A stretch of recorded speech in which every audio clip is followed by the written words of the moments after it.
Hi, welcome to Insert Art here, where we insert art into the conversation, much like we insert art into nice frames. I'm Steph, I'm lead frame designer here at Jameson and Thompson. And my guests this afternoon are Laura Purse, founder and principal designer of Keeler Company, and Hadley Powell, founder and owner of Powell Fine Art Advisory. Cheers, ladies. We are going to have a nice little glass of rosé while we do this. Cheers. Yes. Thanks for being here. Thank you for having us. And also, for those of you watching, I'm going to be looking at the comments. So if you want to ask any questions, please feel free. And thank you for joining us. So first off, I wanted to talk about work or what's been happening under quarantine, like not to focus on it, but it's a relevant topic, obviously.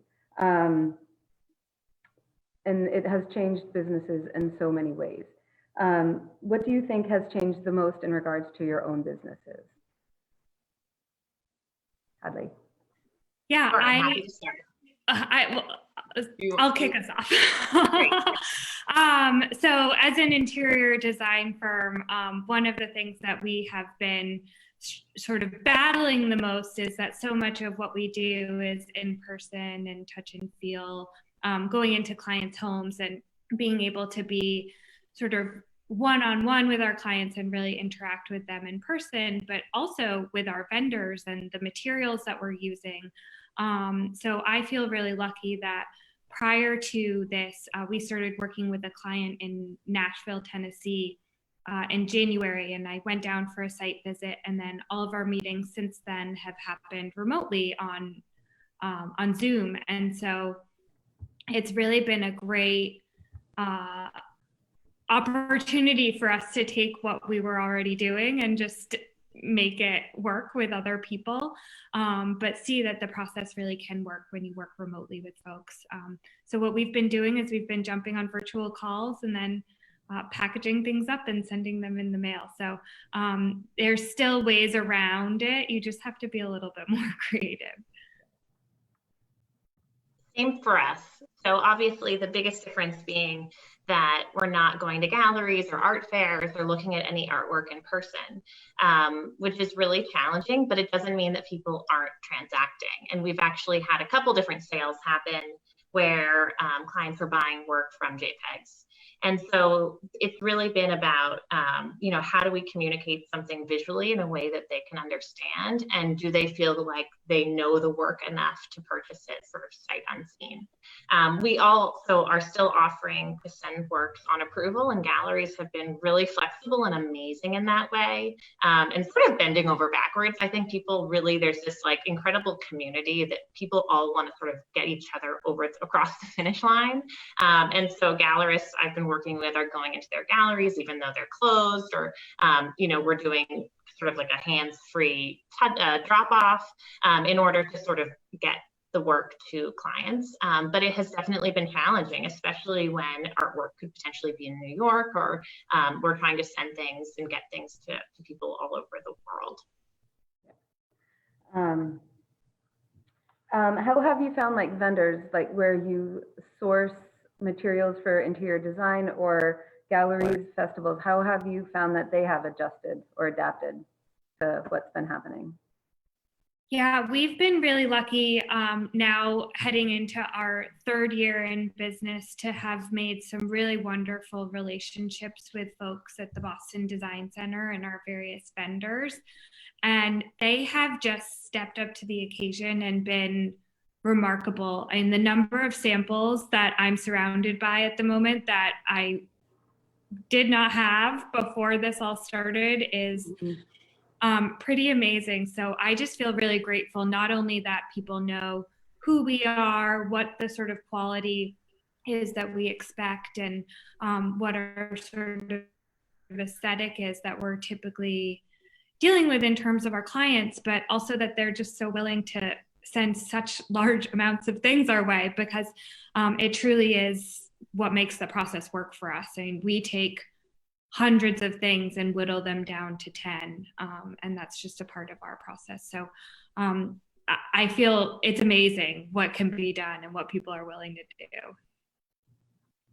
I think especially on the art side, I think that any gallery or art fair that had any sort of digital presence before all this have sort of accelerated that, and then those who didn't are sort of catching up, and people have varying degrees of success in it. I think the greatest thing is when I receive some imagery and I'm seeing the work in context. So not just like a photograph of a painting on a white sheet, but actually shot in a gallery or in a home. The installation shot to me is so essential because it provides so much context and scale, and so any sort of additional imagery to really tell the story. And so the galleries or the fairs that are promoting that and creating those experiences is so essential and has been really, really helpful. And I think this is the time for education. I think if people are stepping out of the market right now, they're doing other things to keep themselves abreast of what's going on. So you're seeing so many new ways of galleries interacting with their clients through virtual studio visits or providing just more information. So I'm really excited about that too, because I think it's a great time for me to be educating my clients. Mm-hmm. I saw something, I think it was on your Instagram, was it through Christie's or another auction house where you could like set up your own house for images that they had on auction? Was that what it was? Yes, exactly. It's amazing. And so, and I think that, you know, VR and different sort of like technologies in the past were kind of poo-pooed because people were like, why do I want to wear this headset in order to visualize what it's like to be at the Musée d'Orsay? But now that we're all craving those sort of spaces and experiences, that tech is being adopted much more aggressively. And then also just the ability to mock up an interior or in a home and be able to sort of help guide someone through what the art would look like in their home. That has become so sophisticated and pretty easy to do. And so I think those sort of advances in technology, in addition to the Zoom calls and the trying to have as high touch of an experience as possible, are all ways we're sort of bridging and getting through what's going on today. Yeah, it's amazing. Sort of help guide someone through what the art would look like in their home. That has become so sophisticated and pretty easy to do. And so I think those sort of advances in technology, in addition to the Zoom calls and the trying to have as high touch of an experience as possible, are all ways we're sort of bridging and getting through what's going on. Mute the computer.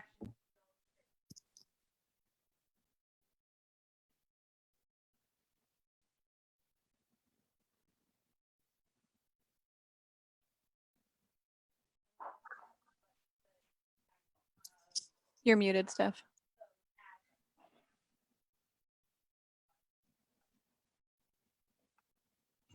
I think it's a time for us all to have a little drink. Thanks. What I did.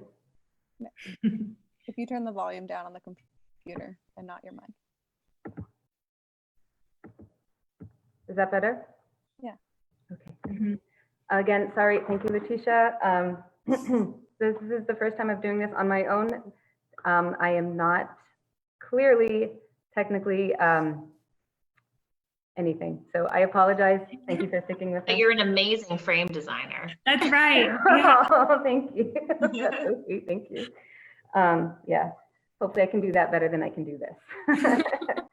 No, seriously, I drop things off and you pick the perfect thing. I mean, it's, yeah. Well, thank you. And you guys are just, you're really wonderful to work with. You bring in really interesting pieces. Like, you guys are some of my favorite people. So I love working with you guys. Definitely mutual. Thanks. Another question I was going to have is, like, do you think there are any benefits that have come out of this time for you, for either your business or for you personally? Yeah, it's been really interesting. We have seen an awful lot of inquiries in the last couple of weeks, and I think there's something about sitting at home for 8 weeks straight and seeing the same 4 walls over and over again that maybe sparks a little bit of intrigue in what could be. So that's definitely been a benefit that we're seeing, the fact that, you know, maybe someone's inspired to do something that previously they had sort of put off and said that there's a better time, or there's always another time, there's always next year. Personally, I am really fortunate to be up in Maine. We have a little construction project going on up here. So being able to have uninterrupted time to focus on that, in terms of not having to travel back and forth, but being in one place, has been a real treat. So I can't complain about that. Nice.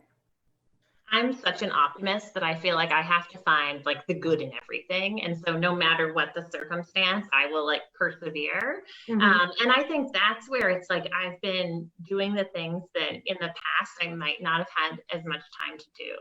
So I launched a podcast, which was something I wanted to do last summer.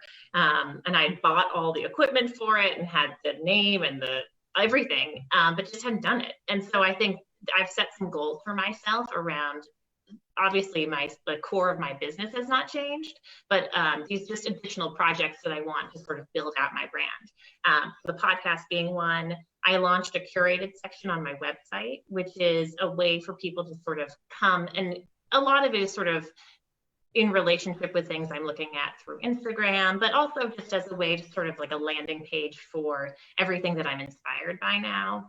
And also I've been looking at various different digital technologies. So really sort of doing a deep dive in Pinterest, which was, as I sort of saw that, you know, the world was about to radically change in March, I got really focused in Pinterest, and have seen an amazing amount of traffic. Now, like a third of the traffic of my website comes through Pinterest. I had like 80,000 views last month. And so it's been really interesting to see, you know, tools that I wasn't spending as much time with or on because I was busy doing other things. I've given a little bit more attention to.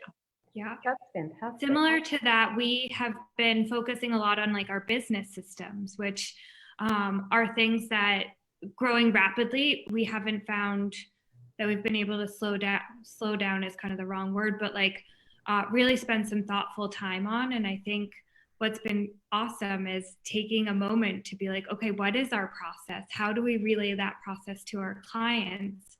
And that it's like Hadley said, like these things that sit on the back, you know, sort of you have the best intentions of doing. It's been such a gift to finally be able to do them. Yeah, absolutely. And that's interesting that you brought up the process. I was actually going to ask about that because I think in both of your roles, there are so many moving parts. You have the client, vendors, and all of these, so many things that you have to have so much attention to detail and all these moving parts. And for me personally, that seems overwhelming. So I was just wondering, like, what is your process? How do you begin?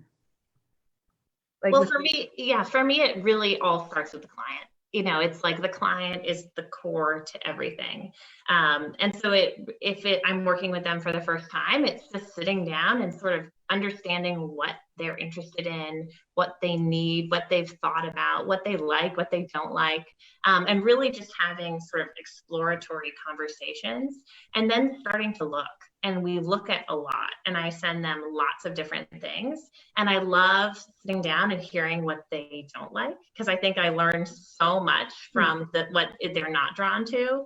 And then also really diving into what they are interested in. And that can take such a massive, it can be such a dramatic shift. You know, it can go from someone who loves contemporary art and wants to meet every artist and only collect artists who they've met or done studio visits, or it can mean someone who only wants to collect impressionist work and they're really focused on buying at auction or buying in the secondary market. So it's really fun for me to sort of have those initial conversations, because in some cases I have no idea what I'm going to be stepping into and sort of what their history is with objects. Oftentimes people have never really even looked at art before, but they sort of feel like they should have it. And it's really fun to be the guide in that process. And then I also collaborate with fabulous interior designers like Laura Purse. And so that to me is so exciting because I have this incredible creative mind and team that I can then bounce ideas off of, which is so fun for me because we're often sort of on the same wavelength or speaking the same language. And so we can really move quickly and narrow down sort of exactly what we're thinking about. And I didn't bring this up, but I think it's interesting that both of you are good friends as well, which I think is really wonderful. When did you guys meet? How did you meet? One of my dearest friends from Colby made sure that we met. It was probably it was a few years back now at the Colby Museum Summer Luncheon, and I interned at the museum for 3 years when I was at Colby. It's like one of my fondest sort of memories and most treasured experiences from my time at Colby. And so it's a museum that we've stayed deeply connected with. And so we just happened to be going to the summer luncheon, and Lindsay was like, "You have to meet Hadley. We worked together at Christie's and she's the best." And fortunately, we were sitting next to each other for the whole time. And beyond just having this mutual interest in art and design, we also both spend a lot of time in Maine. So we've been able to kind of continue that friendship just so seamlessly. Nice. And I think there's also we go to Mount Desert Island, which is really far away from everywhere. And so I think when you find someone who loves a place like you do, that's as far away and rugged and very specific, you glom onto each other because you're you appreciate it so much because it's so unique and special. And so it's been really a treat. And Lindsay is now, she's since left Christie's and is now at a fabulous gallery, Brookline Gallery in San Francisco. And I see her at art fairs, and she emailed Laura and I both last night. And so it's really fun. And I think that's what this community is like. And it's not just Boston. It's, it's these people from all walks of life in the art and design world stay in touch and sort of you become part of this greater networking community. Mm-hmm. Yeah, it's really wonderful. But Laura, what is your process? How do you start? Our process is really similar to Hadley's. It all starts with the client, and all of our design. I often get asked, "What is your design aesthetic?" And I think you can look at our website and sort of get a good gist of who we are. But we are so client specific. It's really hard to really pinpoint any one thing. We start with sort of who they are and what they aspire to be and aspire for their space to feel like. But then we will look deeply at the architecture that we're working with.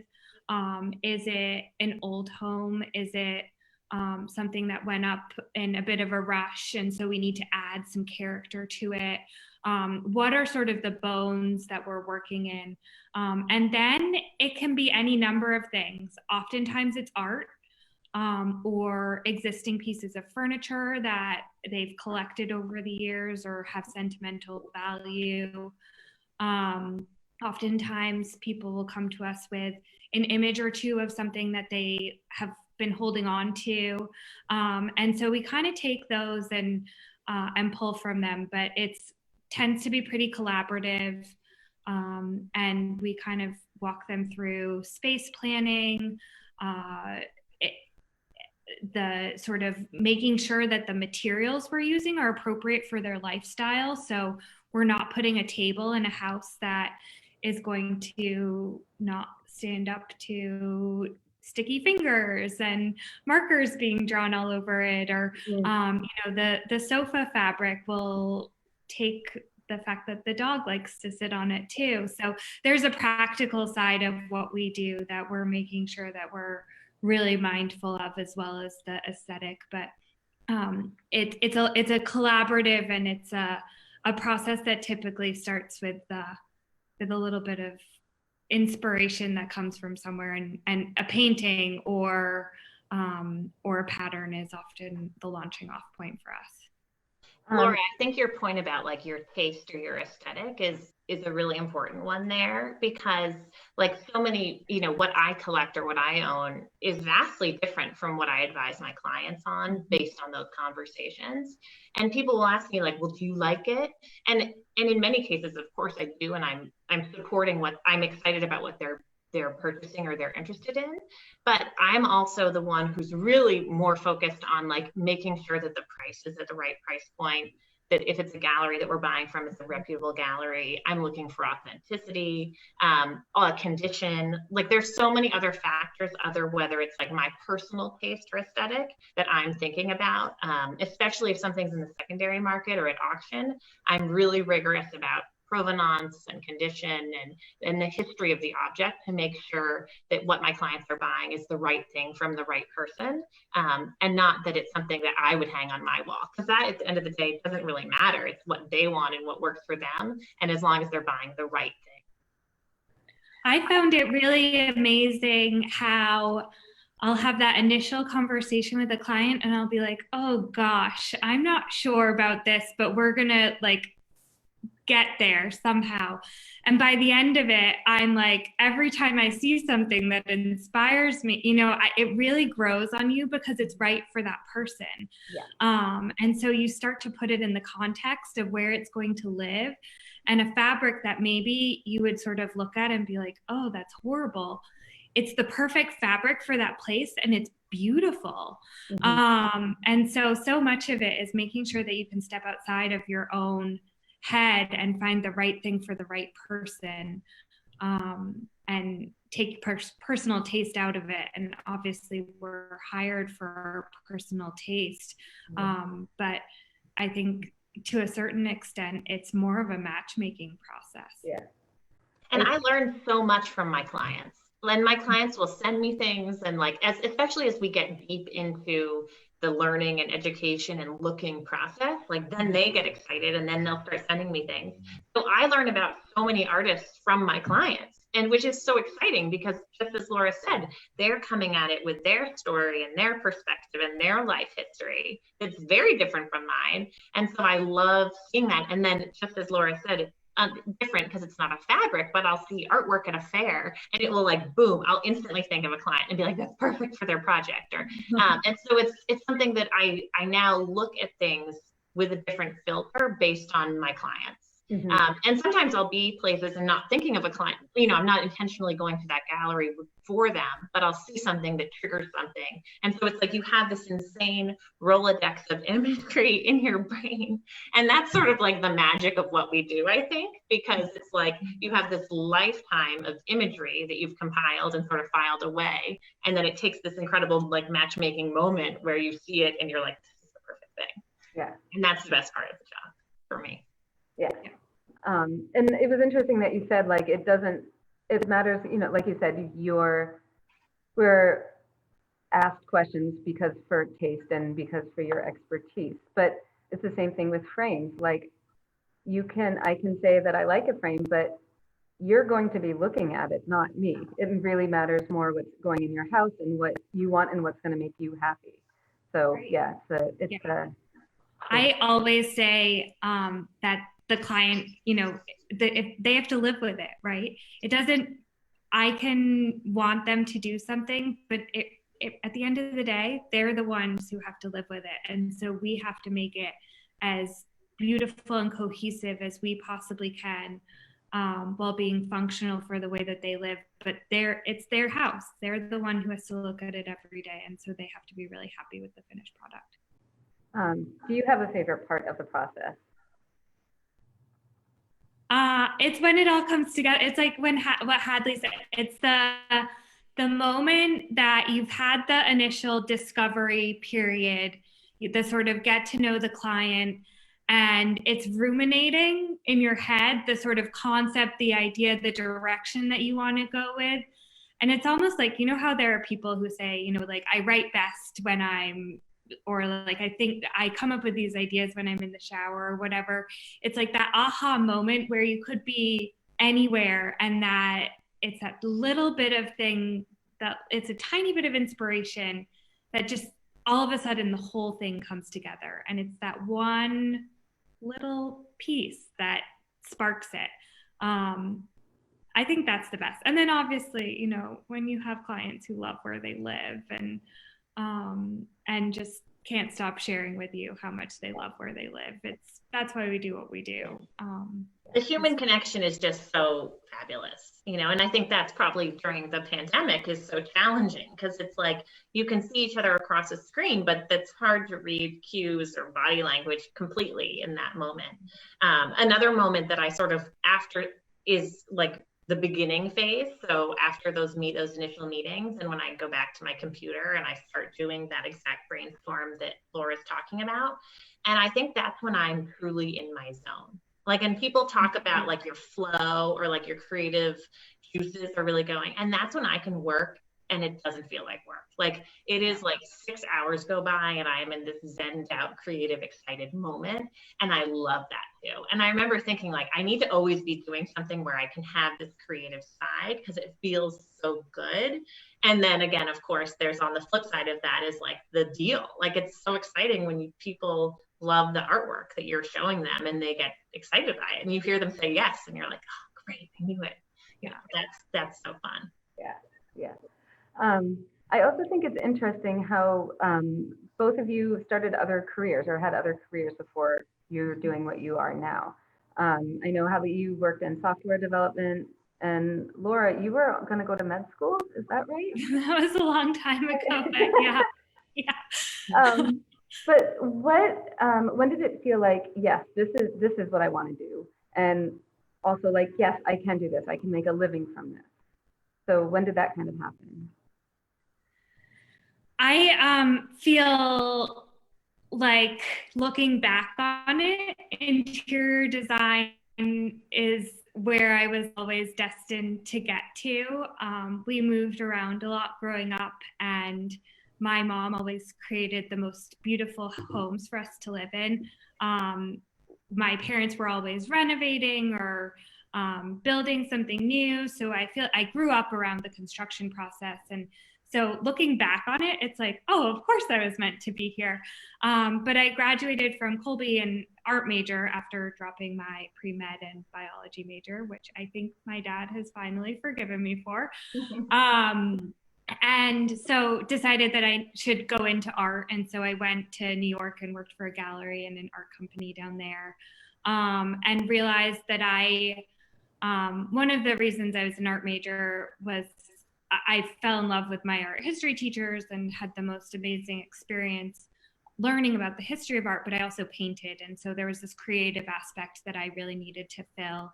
I went into event planning, which had the creative and the logical and the organizational, which was fabulous. And then I did a brief stint in fundraising and then went to RISD and got my certificate in interior design. And I think if you add all of those elements up, you know, the technical aspect that came from RISD, the human connection that came from fundraising, the production and planning and spatial awareness that comes from event planning, and then obviously, you know, the art experience, it makes, plus a lifetime of you know, moving and really understanding how the home can impact how you feel. It's like, oh, of course, this is where we've ended up. So I don't know that I would have done it a different way. And I'm really glad that I had all of those experiences. I think it makes me a better interior designer than if I had just gone straight into it and not necessarily had all of these other experiences that I've been exposed to. Mm-hmm. I have a totally sort of similar kind of response. And it's obviously not having done the same things Laura has done, but I think that you can't just like graduate from college and be like, I'm going to be an art advisor, because you need like 15 years of experience. And so everything has built on top of each other and in ways that I didn't know I was actually doing. Like I actually wasn't as strategic as I think I should have been. But going to Christie's was just working. I first did Christie's as a master's program, which was incredible. It's very much like a business school, but for the art world. And then I was hired out of an internship I did at Christie's to work at Christie's, and it was an incredible training ground. And it's sort of like, as Laura was talking about RISD, it's like that was really the technical component. Like that's where I cataloged and I learned the business of art and I learned about connoisseurship. And then I did a total pivot and moved to Boston and worked at a software company, which was tangentially connected to the art world because it was an auction software company. So I was interested in how the auction or the art world was moving online and seeing that in a number of different places. Artsy was being founded around that time, Paddle 8. So, and the auction house, the big auction houses and the galleries were also moving online, sort of kicking and screaming because it had been a very brick and mortar business. And so I was interested to move into the technical and software side of things, but had no training in it. But they hired me because they didn't have anyone who'd ever worked at an auction house. They had a team of software developers. So I was able to sort of trade my expertise in the auction world and then get a great training in product development and marketing and digital marketing, which were instrumental in me founding my business. And so I always like talk to my old boss, Invaluable, who took a total risk on me, and tell him how, I use my product manager brain so often in how I run my business. And that's, as a small business owner, you wear so many hats. And so there's the art advisor side of me, but then there's also the like marketer, there's the invoicer, there's like all of the sort of nuts and bolts sides of things as well. And so I feel completely grateful that I had these different experiences and that they all sort of have helped me get to this point. But I think I was also pretty clueless when I went out on my own that I could actually do it. Like I took a massive risk. Looking back on it, I can't believe I did that. But also I did it because I had not much to lose. Like I didn't have a family, I didn't have a mortgage, I didn't have all these things that real adulthood had, and I was young. And so I felt like, okay, if I fail, no big deal, I'll just get another job someplace else. And so I really feel fortunate that I had the ability to sort of take that risk. Mm-hmm. Those are amazing stories. It's fascinating to hear your background and how you got there. And Laura, I was going to ask, or I am going to ask, how has your background in art informed your design sense? And do you still paint? Do you still make your work? I do a lot of sketching. And my sketchbook is something that I still carry around with me regularly. I've had a sketchbook ever since high school. I had this amazing art teacher in high school, and he taught me to keep a sketchbook. So it's a huge part of the beginning of the process because it's like, okay, where are we going?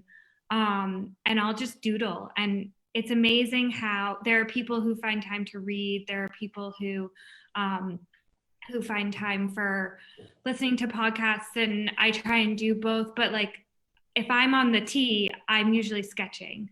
I'm thinking about the latest project, whatever we've got going on. I'm trying to sort of tackle a problem, if you will, within the design that we have. And so that's the biggest way that I use it. But in terms of my art education, I mean, I said that I never loved history, but I've always loved history in the context of art. Never has that been more important than sort of looking at architecture, and particularly architecture in New England. So many of the buildings that we go into have this historical element to them. And so making sure that we're being mindful of preserving pieces of that, and if we can't preserve it all, sort of doing it in a way that's really respectful of what people have brought before. I'm really lucky to have a wonderful team, and Robbie on my team is really interested in the history of architecture, and so brings a really strong perspective to that too. But then I think the final thing that I bring through just across the board is the use of color, and just the color theory that I learned. It was really drilled into me thanks to my wonderful art professors at Colby. But color, I think, is a real strength of ours. It's a kind of a signature element of our designs, and that some of it's innate, but a lot of it is taught. Right. So I think about it all the time. Yeah.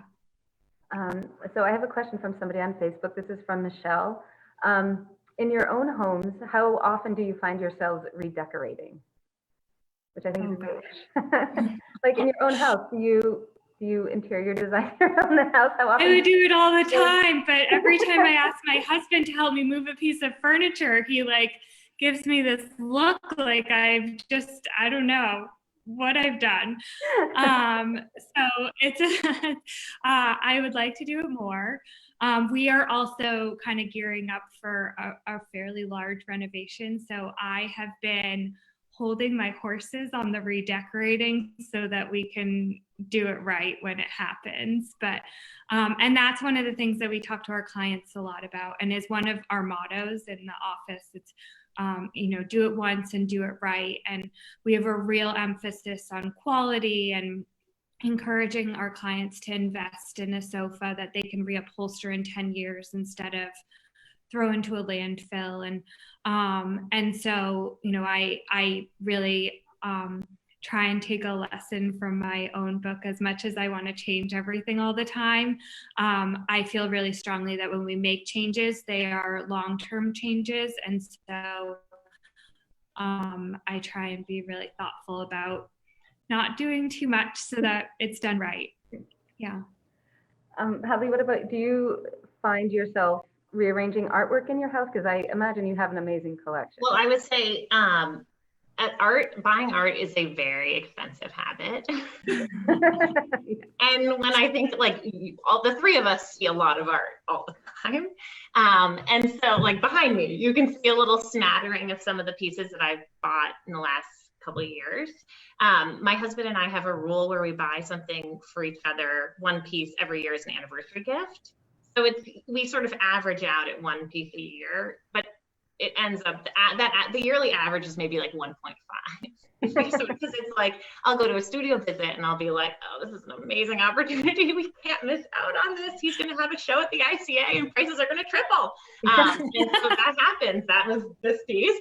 And you have relationships with artists or galleries, you want to support them. And so I'm looking at things constantly. But again, have to weigh out, long-term goals and future homes and children's education. So I try to be really careful about what I purchase. And as part of your role as an art advisor, do your clients ask you to curate their collections? Are you there to, I imagine? Definitely. Yeah. It depends on the client, but I will do a reinstall. So if someone has been living with something for like 15 years, having a second set of eyes or a new perspective can really change collection and change how they've been living with something. And then the same goes with like thinking about new objects. And if I know a collection really well, when I'm out in the world or I'm seeing new artwork, something that might be either a missing gap in their collection that could make like the existing works really sing or really talk together or have a totally new dialogue. So I think about that a lot, depending on the collector and the client. I reinstall with some clients sort of frequently too. We will sort of like every couple of years do a bit of a refresh, just so we can sort of change up what they're looking at. Yeah. And I try to have a really, sometimes there is a bit of a decorating component to that. I'm not saying that in a negative term at all, but what works over the sofa, like that is obviously taken into consideration. But I do also really try to have a grounded curatorial perspective. Like, what is the dialogue between these artworks, the artists who made them, what they're saying, and how does the client want to feel when they're looking at the artwork? Yeah, absolutely. And you both have really exciting new projects, I think, that are upcoming. And Laura, you're opening a brick and mortar store, right? In Maine, is that right? We are, yeah. And this is really fun because we have not officially announced it. We no, it's great. So everyone here is getting like a sneak peek. I mean, it's been like, your worst kept secret, at least if you follow us on Instagram. But a couple of years ago, I fell in love with a really lovely little building in Seal Harbor, Maine. And we've been working on renovating it and turning it into a place where we can share sort of like the timeless, beautifully crafted, tailored items that we're putting into our clients' homes with a larger group of people. So we, due to the circumstances, are not 100% sure what our opening is going to look like, but we are hoping that in early July, we will be up and running in some shape or form. And what's been really fun is Hadley and I have been chatting about the opportunities that come with not just, you know, the sort of decorative objects and furnishings, but also using it as a way to showcase some really interesting art as well. I've been following the process on Instagram, and it's gorgeous. It looks amazing. Absolutely. Thank you. It's been a real labor of love, and it's amazing. I mean, the building, it was all boarded up. It's kind of a fun story. I'll share it because it's, I don't know. So about 2 years ago, I flew up. I took a little Cape airplane. It was a beautiful morning, crisp blue skies. Went to see the building, and I walked in and I was like, this is great. Like, this is just gorgeous. It's got all of the potential, but it was filthy. It hadn't been touched in years. It hadn't been lived in. There were all sorts of things living in it that I guess maybe it had been lived in, but like not by humans. The appliances, I've never seen such old appliances before in my life. Like the whole time I was like, it's like a movie set from, you know, the 60s. But there was something about it. I was just like, we have to do something with this. It's too charming. And I get on the plane home, and the fog has rolled in, that sort of quintessential Maine transition of weather. And we get up into the air, and it was a pretty horrible flying experience. The pilot is pulling things out. The co-pilot is looking at them. That one's not right. Pulling out the next one. That one's not right. There's like a clear sort of, I don't know that it was quite panic, but there's something happening that, you know, they couldn't figure it all out. And I was like, oh gosh, what's going on here? So we get grounded in Rockland. And I, out of sort of a bit of a panic, had left my driver's license in Boston. And so they were like, oh, you can get on another plane in the morning. And I was like, I'm not getting on another plane. That was a horrible flying experience.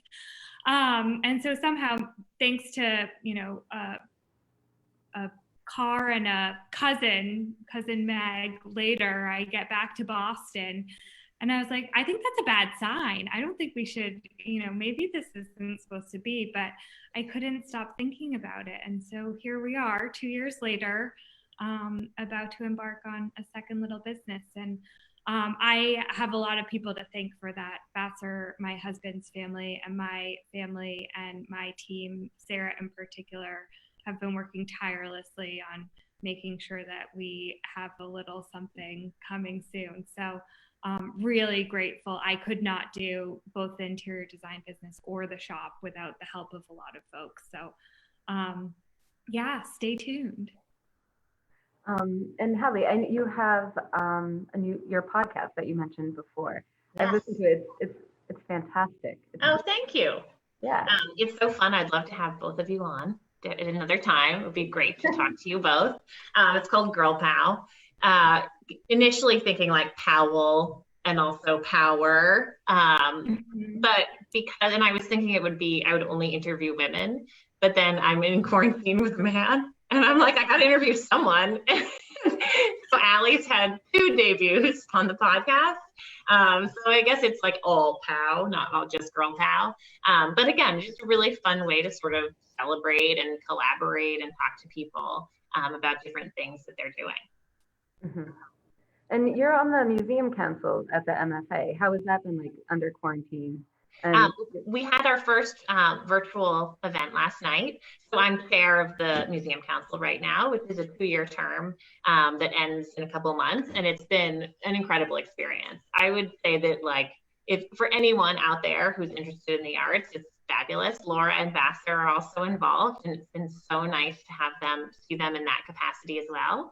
I think the MFA, you know, we all live in Boston, so we understand how important it is as an institution in this city. But I was just reminded of that again last night during this virtual event where we had 4 curators from the Art of America's wing all talk about, they gave like 10-minute presentations about different objects in the collection that are important to them right now. And the level of scholarship and just the quality of the conversation was just so high. And it made me just, again, realize how lucky, you know, we are to have such an institution so close by that has such an important collection that spans, obviously, centuries and subject matter. And it's just a really important place to me. And it's also one of those organizations where it's like you give a little and you get back so much in return. So in the sort of leadership and work I've done for them, you know, it's a few hours here and there, but the friendships I've made and the contacts I've made, and it's just been, and the education I've had through it, it's been a really great group. So it's a plug for the Museum Council, but it's for the young patrons group at the museum, and it's a really fantastic group. We're not having our summer party this year, sadly, but it will, when the museum reopens, it will all reopen with a bang, so it will be great. So I'm going to ask a question that wasn't, that I didn't tell you about, just to throw it, just to mess with you guys a little bit. So if money wasn't an object or what piece of art would you want to own? Anything. Or you could have easily access to it, so it could still be in a museum where other people could enjoy. There's that too.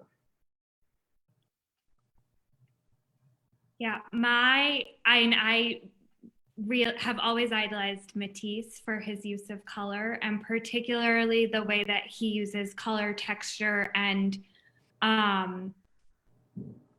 kind of it's representational. Like you'll see purple in a place where you're like, is that purple? And then you'll look at the way that the light will touch someone and you're like, oh, it is purple. And so the obvious interpretation of that would be like, wait, he's really gone outside the box. But when you actually look at the way that light reflects on the human body, it's exactly right. And so I don't know that I could take it out of a museum, but if I could, you know, have it for a week, that would be a real treat. Cool. That's so interesting you said Matisse, because I went sort of like a little bit earlier, but I was in Monet Impressionist, like great high Impressionism, thinking of like the Haystack series, again, for the use of color and just like the incredible way. And I think right now, a lot of us are looking for things that make us happy, and seeing these incredibly beautiful landscapes that capture a moment and a feeling in this perfect way, while having texture. And so initially I was like going into that. I was going into like the Impressionist master world, thinking Picasso, Matisse, Monet, sort of who are the key pillars of art history. And then I also in that I work a lot in contemporary, jumped to Simone Lee, who's a sculptor who actually, you might have seen her work. She has a massive bronze sculpture on the High Line right now in New York. That's like a bust of a woman. The MFA actually just acquired a piece of hers, a bronze, with this amazing raffia skirt. So she combines a lot of materials. But there was this fabulous exhibition at the Pulitzer in St. Louis that was called Blue Black. It was curated by the artist Glenn Ligon. And one of her pieces was in there. And what I love so much about it was the use of texture, is that she represented a woman. And then for the hair, she did these little like curlicues, and she used this incredible blue, I think like wood shavings, and that were painted. So it was just like a perfect way to describe hair using material and color that you would never consider to be hair. So I've loved her work for a really long time. So I would go I had to go into like the canon, but also think about the contemporary. Money's no, you could have both. This is. I love that.